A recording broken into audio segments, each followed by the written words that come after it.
अपनी आंखों को बंद करें, अपना टाइम प्रभु के लिए निकालें और गीत के बाद मैं निवेदन करूँगी माँ ही से वो प्रेयर करें। इस गीत के बोल हैं हो तेरी स्तुति और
धन्यवाद देते खुदा। कई ऐसे लोग हैं जिस दिन को देखने वाले ना हो सके पर हम जीवितों की जमीन में पाए जाते खुदा, इसलिए आपका धन्यवाद देते खुदा। आपने सप्ताह भर हमें संभाल रखा खुदा, इसलिए आपका धन्यवाद देते खुदा। ये मौका दिया खुदा कि हम आपकी भवन में आके आपकी स्तुति आराधना करने वाले हो सके खुदा। यहाँ पे जितने लोग मौजूद हैं खुदा, सभी को आपके हाथों में सौंपते खुदा। हर एक को अपनी आशीषों से भर दे खुदा। जो किसी कारणवश ना आ सके खुदा, मैं उनके लिए प्रार्थना करती खुदा। जो आशीष आज हमें देना चाहते खुदा, आप उन्हें भी आशीष दें खुदा। खुदा मैं प्रार्थना कर लेती आज के वचन के लिए खुदा। जब आपके बेटे आज का वचन लेके हमारे बीच में उपस्थित होते खुदा, सिर से बाहर लेके पैर के नाखून तक मशा करना खुदा, अपना अभिषेक उनको देना खुदा, ताकि वो जो वचन बोले खुदा अपने मन को खाली करके खुदा और एक मन और एक चित्त होकर आपके वचन को सुनने वाले हो सके। ना केवल सुनने वाले हो सके पर उस पर ध्यान देने वाले और उस पर चिंतन और मनन करने वाले, उस वचन को अपने जीवन में ग्रहण करने वाले हो सके खुदा। ऐसा होने के लिए यहाँ पे उपस्थित हर एक को आपके हाथों में सौंपते खुदा। आपकी उपस्थिति के लिए आपका धन्यवाद देती खुदा। हर एक बातों में आपका धन्यवाद देते हुए इस प्रार्थना हमारे प्रिय पुत्र प्रभु यीशु मसीह के मधुर नाम से मांग लेती हूँ। हम सब इस प्रकार से खड़े रहेंगे। एक और गीत प्रार्थना के भाव में गाएंगे। यदि आप मोबाइल लाए तो मैंने उसे सुबह ग्रुप में डाला था, यहोवा नाम है तेरा सबसे ऊंचा रहे। पहला वर्ष है मूसा की प्रार्थना सुनी, फिर सेकंड स्टैंजा है एलिया की प्रार्थना सुनी, थर्ड स्टैंजा है दानियल की प्रार्थना सुनी। आइए हम सब विश्वास के साथ प्रभु के सम्मुख अपने आप को लेकर के जाएं। जब और आप परमेश्वर के वचन को सुनना चाहते हैं, हम अपने आप को खाली करें, प्रभु से प्रार्थना करें, क्योंकि मेरे और आपके मन को केवल परमेश्वर बदल सकता है। कोई मनुष्य, कोई बात, कोई और बात मेरे और आपके जीवन में परिवर्तन नहीं ला सकती, मुझे और आपको बदल नहीं सकती। लेकिन जब मैं और आप समर्पण के साथ, प्रार्थना के साथ अपने टूटे और पिसे हुए मन को परमेश्वर के सम्मुख ले जाते हैं, प्रभु उसे बदलता है और पत्थर के मांस को निकाल करके, वो पत्थर के हृदय को निकाल करके मांस का हृदय प्रदान करता है। आइए हम इस गीत को गाएं, यहोवा नाम है तेरा सबसे ऊंचा रहे। यहोवा नाम है तेरा सबसे ऊंचा रहे, सबसे महिमा पाए, सबसे महिमा पाए। यहोवा नाम है तेरा सबसे ऊंचा रहे, सबसे महिमा पाए, सबसे महिमा पाए। मूसा की प्रार्थना सुनी, मन्ना बरसाया तूने। मूसा की प्रार्थना सुनी, मन्ना बरसाया तूने। हमारी भी प्रार्थना को सुन, हमारा खुदा है। हमारी भी प्रार्थना को सुन, हमारा खुदा है। यहोवा नाम है तेरा सबसे ऊंचा रहे, महिमा पाए, सबसे महिमा पाए। एलिया की प्रार्थना सुनी, अग्नि बरसाया तूने। एलिया की प्रार्थना सुनी, अग्नि बरसाया तूने। हमारी भी प्रार्थना को सुन, तू ही हमारा खुदा है। हमारी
के हमारी भी प्रार्थना तू सुन, तू ही हमारा खुदा है। फिर से कहने यहोवा नाम है तेरा, सबसे ऊंचा है, सबसे तू महिमा पाए, ओ सबसे तू महिमा पाए। अब की बात कहें मुझसे तू महिमा पाए। यहोवा नाम है तेरा, सबसे ऊंचा है, मुझसे तू महिमा पाए। जोर से एक बार कहें मुझसे तू महिमा पाए, ओ मुझसे तू महिमा पाए। आप आराधना जरूर करते हैं, कई बार मैं और आप प्रभु का नाम जरूर लेते हैं, लेकिन कई बार मैं और आप जब प्रभु का नाम लेते हैं तो वो केवल फॉर्मेलिटी के लिए, केवल नियम और हमारी कलीसियाई परंपराओं को बनाए रखने के लिए मैं और आप प्रभु का नाम लेते हैं। लेकिन प्रभु चाहता है जब मैं और आप उसकी समीपता में आए, पूरे समर्पण के साथ, विश्वास के साथ अपने आप को परमेश्वर के सम्मुख लेकर के आए। हालेलुया, बोलो प्रभु यीशु मसीह की जय। आज की सुबह ध्यान और मनन के लिए जो पवित्र धर्मशास्त्र का पाठ पढ़ा गया, दो स्तरों से पढ़ा गया। पहला स्तर भजन संहिता उसका 51 अध्याय और उसकी पहली पद से लेकर 10 पद तक, और दूसरा जो स्थल पढ़ा गया यूहन्ना रचित सुसमाचार उसका 12 अध्याय और उसकी 24 पद। पहला स्थल बड़ा कॉमन और महत्वपूर्ण सा है। कई बार में और आप जब इस पर ध्यान और मनन करते हैं, ये दाऊद की अपनी पश्चाताप की प्रार्थना है। जब वो अपने जीवन में अपने पाप का अंगीकार करता है, अपने आप को जब वो देखता और महसूस करता है कि उसने यहोवा के लेखे में गलत किया है, यहोवा की दृष्टि में पाप किया है, तब उसे अपने जीवन पर पश्चाताप होता है। टूटकर, बिखर कर वो परमेश्वर के सामने अपने आप को ले जाता है और अपने आप को परमेश्वर के हाथ में सौंपता है। इस पूरी प्रार्थना को प्रारंभ से लेकर अंत तक, मैंने तो केवल 1 से लेकर 10 पद तक आपको पढ़ाया है, लेकिन प्रारंभ से लेकर अंत तक जब आप उसे पढ़ेंगे तो आप जानने पाएंगे कि कैसे वो अपने आप में झांकता है, अपने आप को पहचानता है, अपने अंदर की कमी को, कमजोरी को महसूस करता है और उसे परमेश्वर के सम्मुख लेकर के आता है। और 10वीं पद में वो बड़ी खूबसूरती के साथ परमेश्वर से निवेदन करता है। वो क्या कहता है कि हे मेरे परमेश्वर, मेरे अंदर शुद्ध मन उत्पन्न कर और मेरे भीतर स्थिर आत्मा प्रदान कर। है ना? वो परमेश्वर के सामने अपने आप को जांचने और परखने के बाद, अपने जीवन का अवलोकन करने के बाद एक प्रार्थना, एक निवेदन लेकर के पहुंचता है कि परमेश्वर मेरे भीतर नया शुद्ध मन उत्पन्न करो और एक नई आत्मा मुझे प्रदान करो। वो जो मन परमेश्वर ने उसे दिया था, वो जो आत्मा परमेश्वर ने उसे प्रदान की थी, अब तक क्या किया उसने? वो मैली और चिथड़ी हो चुकी थी, वो अशुद्ध और अपवित्र हो चुकी थी। और जब इस बात का एहसास उसको हुआ, जब वो अपने जीवन में टूटा, अपने आप को उसने पहचाना, तो वो परमेश्वर के सम्मुख आया और उसने परमेश्वर से प्रार्थना की कि मुझे नया मन और नई आत्मा प्रदान। मैं और आप भी कई बार जीवन में चलते चलते इतना आगे निकल जाते हैं कि मुझे और आपको पता नहीं चलता कि हमारी मंजिल कब पीछे रह गई, कब मैंने और आपने अपने आप को परमेश्वर के मार्ग से हटा करके अपना मार्ग पकड़ लिया है और उस मार्ग पर हम चलने लगे हैं और हमको ऐसा लगता है कि हम अभी परमेश्वर के पीछे हैं। हमको ऐसा लगता है जो कुछ मैं और आप कर रहे हैं वो सही है, परमेश्वर का बताया हुआ मार्ग है। लेकिन मेरे प्रियो, कई बार मुझे और आपको जीवन में रुककर अपने आप को पीछे मुड़कर देखने की आवश्यकता है, अपने अंदर, अपने जीवन में झांकने की आवश्यकता है, ताकि जो कुछ मैं और आप कर रहे हैं उसका हम अवलोकन कर सके, उसका आकलन कर सके कि वास्तव में जो कुछ मैं और आप कर रहे हैं वो परमेश्वर की दृष्टि के अनुसार है या परमेश्वर की व्यवस्था के अनुसार है या परमेश्वर के बताए हुए मार्ग के अनुसार है या नहीं है। कई बार दौड़ते दौड़ते मैं और आप इस सारी चीजों को भूल जाते हैं। कई बार मैं और आप आराधना में आते तो जरूर है लेकिन समर्पण करना भूल जाते हैं।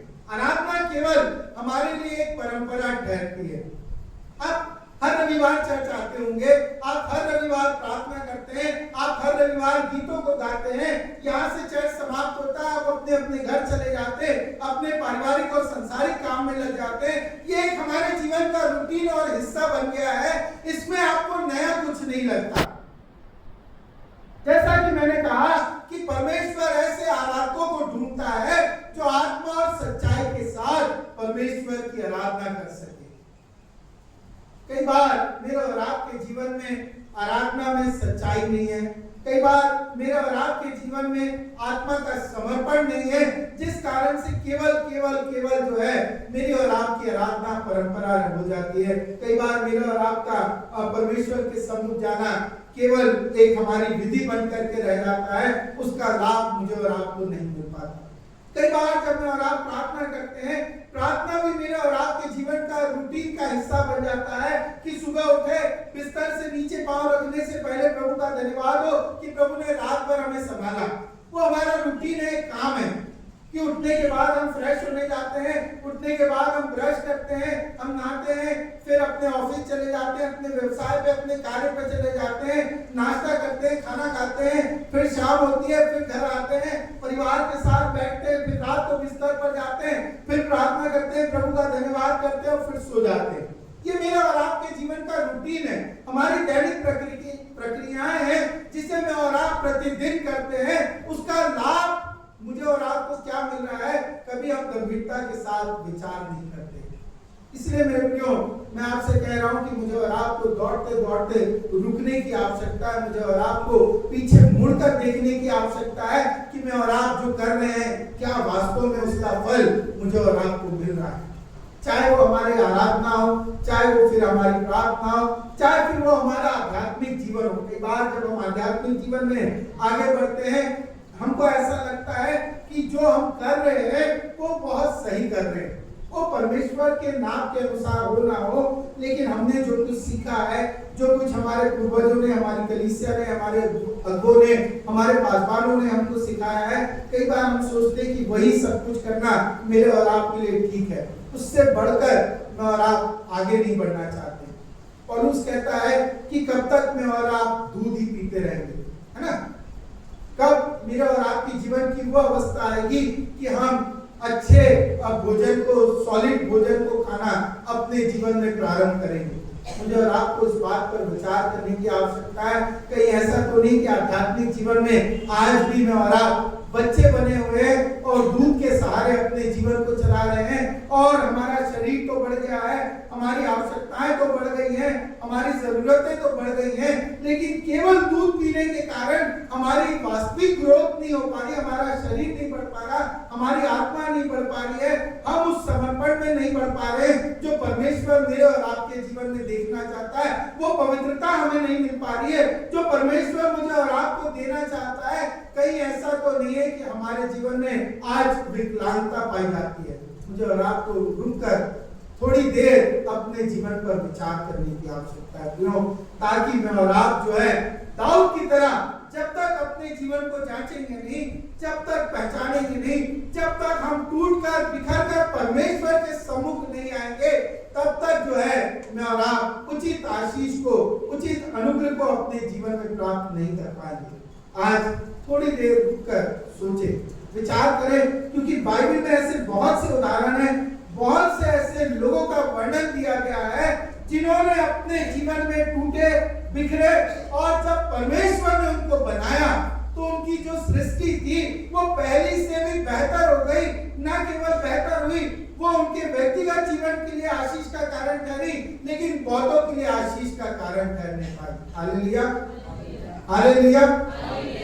अगर आप देखें याकूब के जीवन का उदाहरण देखें, अगर आप उत्पत्ति की पुस्तक और उसके 32 अध्याय और उसकी 22 से 32 पद को पढ़ेंगे तो वहां पर एक वर्णन दिया गया है याकूब के जीवन का वर्णन कि जब वो अपने परिवार के साथ जा रहा था, चलते चलते जब रात हुई तो वो एक स्थान पर जाकर के सो गया और रात में उसने परमेश्वर के साथ या परमेश्वर के दूत के साथ वहां पर युद्ध किया और रात भर वो युद्ध करता रहा। अंत में लिखा हुआ है कि जब वो प्रभावी ज्यादा होने लगा तो परमेश्वर के दूत ने उसकी जान की नस को तोड़ दिया और लिखा हुआ है कि वो सुबह लंगड़ाता हुआ अपने घर को पहुंचा।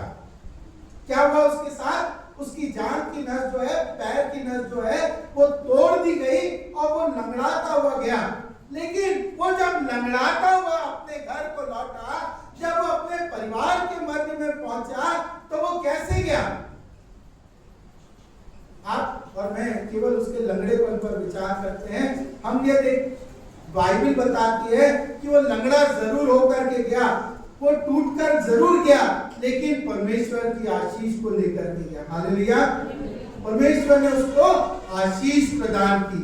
न केवल उसके व्यक्तिगत जीवन के लिए, आप घर जाकर के उत्पत्ति की पुस्तक उसका 32 अध्याय 22 पद से लेकर 32 पद तक घर पर जाकर के पढ़िएगा। लिखा हुआ है कि उसने रात भर युद्ध किया और एक ही प्रार्थना करता रहा कि मुझे आशीष प्रदान कर। और परमेश्वर ने या परमेश्वर के दूत ने उसे आशीष दी। ना केवल उसे आशीष दी, वचन में लिखा हुआ है कि उसे बहुत से लोगों के लिए, अपनी जाति के लिए आशीष का कारण ठहरा है। हालेलुया! जब तक मैं और आप टूटेंगे नहीं, जब तक मैं और आप बिखरेंगे नहीं, तब तक मैं और आप अपने लिए और अपने परिवार या अपनी कलीसिया के लिए या लोगों के लिए आशीष का कारण नहीं ठहर सकते। इसलिए प्रियो, मुझे और आपको टूटने की जरूरत है, मुझे और आपको बिखरने की जरूरत है, ताकि जब परमेश्वर मुझे और आपको समेटे, जब मेरे और आपके जीवन को परमेश्वर फिर से उस चक्की पे रखे और नया एक शेप दे, एक नया बर्तन बनाए, ताकि वो बर्तन जो है दूसरों के लिए लाभ का कारण बन सके। दूसरा उदाहरण अगर आप देखें, मत्ती रचित सुसमाचार उसका 26 अध्याय उसकी 69 पद से लेकर के आगे की पद में जब आप पढ़ते हैं तो पाते हैं कि वहां पर पतरस का वर्णन दिया गया है, जिसने 3 बार मुर्गे के बांध देने से पहले 3 बार क्या किया? उसने प्रभु यीशु मसीह का इनकार किया।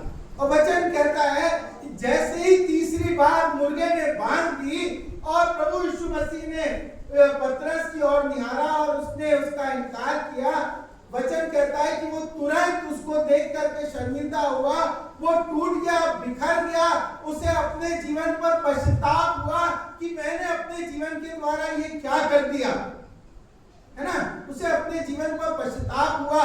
उसने जिस बात का दावा किया था, जिस धार्मिकता की बात उसने अपने जीवन में रखी थी, जिस प्रार्थना का घमंड उसने अपने जीवन में रखा था, जिस विश्वास का घमंड उसने अपने जीवन में रखा था कि सब छोड़ दे तो छोड़ दे, लेकिन प्रभु मैं तुझे नहीं छोड़ूंगा, उसके जीवन का घमंड जो है वो 3 बार उसे मुकर जाने के कारण प्रभु में समाप्त हो गया। एक बार आध्यात्मिक तौर पर मेरे और आपके जीवन में घमंड आ जाता है ना? कई बार मैं और आप सोचते हैं कि मैं और आप जो कर रहे हैं वही बेहतर है। मैंने आपसे प्रारंभ में कहा था कि कई बार हम आराधना में आते हैं, हमको ऐसा लगता है हम ठीक कर रहे हैं, हम जो प्रार्थना कर रहे हैं वो ठीक कर रहे हैं, हम जो आध्यात्मिक जीवन जी रहे हैं वो ठीक कर रहे हैं, है ना? पतरस को भी ऐसा लगता था, प्रभु ये सब छोड़ दे तो छोड़ दे, लेकिन मैं तुझको नहीं छोड़ूंगा। लेकिन उसी दिन जिस दिन इस बात की उसने घमंड को परमेश्वर के सामने रखा, वचन कहता है कि 3 बार, 1 बार भी नहीं, 2 बार भी नहीं, लेकिन 3 बार उसने प्रभु यीशु मसीह को पहचानने से इनकार कर दिया। जब वो टूटा बिखरा तो परमेश्वर का वचन बताता है कि परमेश्वर ने उसको ऐसा स्थापित किया कि उस पर उसने अपनी कलीसिया का निर्माण किया और वो कलीसियाएं आज तक प्रभु में और उसके विश्वास में स्थिर पाई जाती है। Hallelujah, hallelujah. आज मैं और आप जो यहाँ पर हैं, चाहे भारत देश में रहते हैं, चाहे हम कहीं किसी और दुनिया के कोने में विश्वासी पाए जाते हैं, ये पतरस का विश्वास था, पतरस का समर्पण था, उसके टूटने का कारण था कि प्रभु यीशु मसीह ने उस पर अपनी कलीसिया की स्थापना की और आज आज बहुत से लोग जो है उसके द्वारा मसीह में विश्वास में अपने आप को आगे बढ़ाते हैं।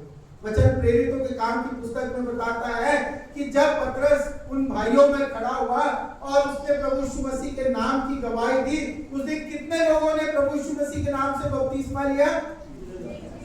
3000 लोगों ने, है ना? केवल प्रभु के नाम की उसने गवाही दी, अपने टूटे और पिसे मन से, अपने पश्चातापी हृदय से उसने प्रभु की गवाही दी और 3000 लोगों ने उस दिन बपतिस्मा लिया। मेरा और आपका टूटना जरूरी है। हो सकता है मैं और आप आत्मिक घमंड में, हो सकता है मैं और आप अपने रूटीन के घमंड में हो कि हम बहुत अच्छी प्रार्थना करते हैं, हमको ऐसा लगता हो कि हम हर रविवार चर्च जाते हैं, हम बहुत अच्छा कर रहे हैं, हम बहुत अच्छी आराधना कर रहे हैं, हम बहुत अच्छे गीतों को गा रहे हैं। कहीं ऐसा तो नहीं है कि मेरा और आपका घमंड जो है, आध्यात्मिक घमंड जो है, मुझे और आपको परमेश्वर से दूर ले जा रहा है।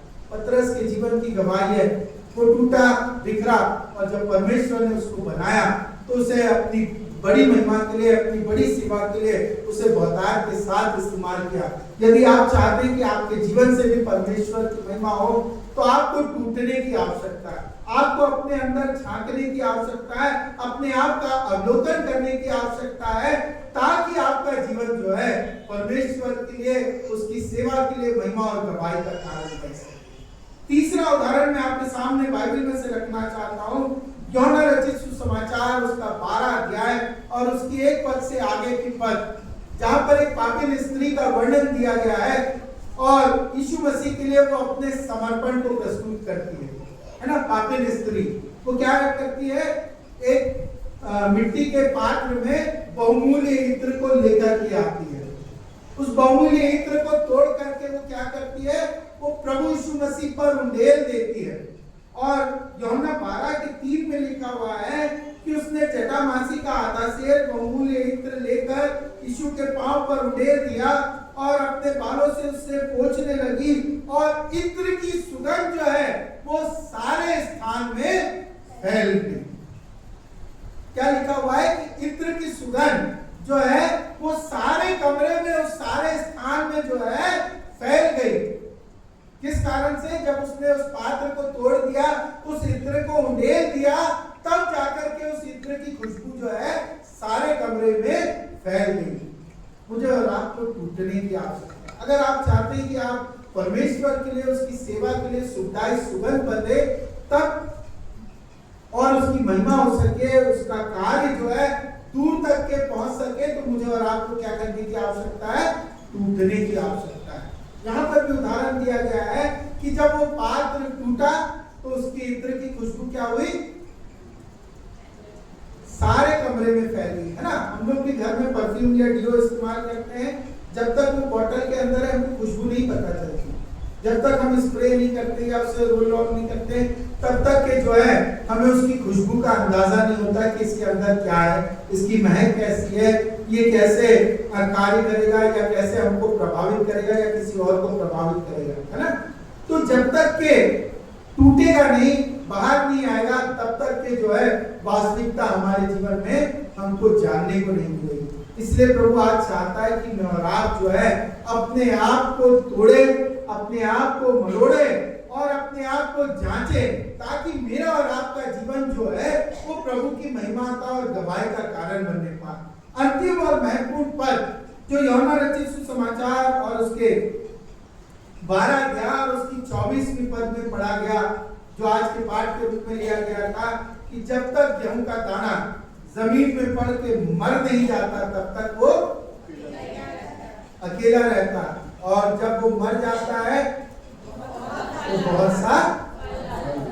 मुझे और आपको आज अपने आप को सांसारिक तौर पर मारने की आवश्यकता, अपने आप को संसारिकता से अलग करने की आवश्यकता है, अपने आप को अपने रूटीन से अलग करने की आवश्यकता है, अपने ज्ञान के आधार, अपनी समझ के आधार पर जिन नियमों को हमने बना रखा है, जिन बातों को, जिन सहभागिताओं को बना रखा है, उनसे अलग करने की आवश्यकता है, उनसे अपने आप को हटाने की आवश्यकता है, ताकि मेरा और आपका जीवन क्या है, बहुत सा फल ला सके। ये कब होगा? जब मैं और आप अपने आप को मारेंगे, अपने अहम को मारेंगे, अपने अपने ज्ञान को मानेंगे, अपनी सोच को मानेंगे, अपने रूटीन को बदलेंगे, अपने आप में परिवर्तन लाएंगे, तब जाकर के मैं और आप जो है बहुत सा फल ला पाएंगे। तब जाकर के मैं और आप जो है सुखदायी सुगंध के समान होंगे, जो दूर तक के पहुंचने पाएगी, जो दूर तक के जाने पाएगी, और लोग जो है उसके द्वारा आशीष को पाना पाएंगे। आज मुझे और आपको भी दाऊद की तरह प्रार्थना करने की आवश्यकता है कि प्रभु मुझे शुद्ध मन प्रदान कर, प्रभु मेरे अंदर नए सिरे से आत्मा को उत्पन्न कर, ताकि मैं तेरी महिमा का कारण बन सकूं, ताकि मैं दूसरों के लिए आशीष का कारण बन सकूं, ताकि मैं जो है तेरे लिए सुखदायी सुगंध का कारण बन सकूं, या मैं बहुत सा फल इस संसार में ला सकूं। मैं और आप जो कुछ आज तक करते आए प्रियो, उस पर विचार करें, रुक कर, ठहर कर, पीछे मुड़ करके देखें कि मेरे और आपके जीवन में मैंने और आपने क्या पाया है, क्या खोया है, किस प्रकार से मैं और आप जीवन में आगे बढ़ रहे हैं। अगर रुकेंगे नहीं, ठहरेंगे नहीं, विचार नहीं करेंगे, तो उस दौड़ का कोई लाभ नहीं होगा। हो सकता है आपके लिए जो निर्धारित लकीर की गई हो दौड़ के लिए, वो कब से आप पार कर चुके हो, फिर भी दौड़े चले जाए, है ना। जब धावक दौड़ता है, कोई रेसर दौड़ता है, तो उसके लिए एक लाइन निर्धारित की जाती है कि यहाँ तक तुमको दौड़ करके आना है ना। और अगर वो वहां नहीं रुक रहा, दौड़ता चला जा रहा है, तो उसकी रेस का कोई मतलब नहीं है ना, होगा कोई मतलब। उसे जो लाइन, जो दिशा निर्देश दिए हैं, जो पर्टिकुलर उसके लिए बाउंड्री निर्धारित की गई है, उससे आगे निकलने से और दौड़ते रहने से भी कोई लाभ नहीं होगा, है ना। इसलिए प्रियो, मुझे और आपको आज अपने जीवन में रुकने की आवश्यकता है, ठहरने की आवश्यकता है, विचार करने की आवश्यकता है, क्योंकि प्रभु का वचन कहता है कि टूटा पिसा हुआ मन परमेश्वर को ग्रहण योग्य बलिदान, वो टूटे और पिसे हुए मन को तुच्छ नहीं जानता है ना। अगर आप वास्तव में किसी बलिदान को चढ़ाना चाहते हैं, तो आज प्रार्थना और समर्पण के साथ परमेश्वर के सम्मुख अपने आप को लेकर के जाए, अपना टूटा और पिसा हुआ मन उसको प्रदान करे।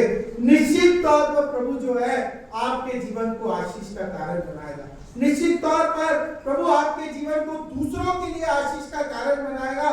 निश्चित तौर पर आपके जीवन से सुखदायी सुगंध निकलेगी, जो परमेश्वर को ग्रहण योग्य होगी, और प्रभु उसके द्वारा आपको आशीष देगा। आइए फिर हम सब प्रार्थना में जाएंगे विश्वास के साथ। वे लोग जो अपने आप का समर्पण परमेश्वर के पास करना चाहते हैं, सामने आ जाए।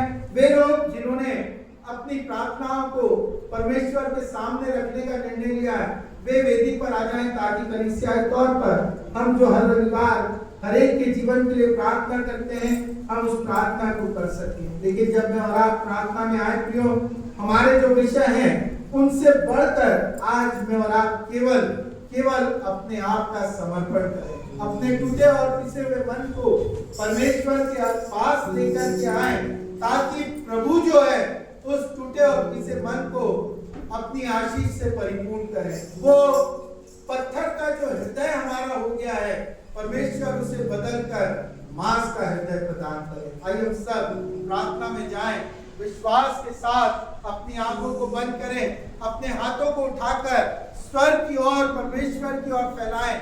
निश्चित तौर पर प्रभु से उन प्रार्थनाओं को सुनेगा और उसका उत्तर प्रदान करेगा। दुआ करें। दयालु सामर्थ्य प्रेमी पिता परमेश्वर, एक बार फिर धन्यवाद और आनंद के साथ आपके सम्मुख आते धन्यवाद करते हैं कि प्रभु आप टूटे और पिसे हुए मन को तुच्छ नहीं समझते, लेकिन प्रभु जो टूटे और पिसे हुए मन के साथ आपके सम्मुख आते हैं, प्रभु आप उन्हें स्वीकार करते हैं और पिता उन्हें एक नए पात्र के रूप में एक नया रूप प्रदान करते हैं, ताकि वो पात्र प्रभु आपकी महिमा और आपकी आराधना का कारण बन सके और पिता वो आपकी गवाही का कारण बन सके। हम सब प्रिय विश्वासी जो यहाँ पर उपस्थित है, जिन्होंने प्रभु आपके वचन को स्वीकार किया, उन्हें दे कि पिता हम भी उस गेहूं के दाने की तरह पृथ्वी पर उस मिट्टी पर पड़ने पाए, मरने पाए, और पिता आप में बहुतायत के जीवन में प्रवेश करें और बहुत सा फल लाने वाले हो सके।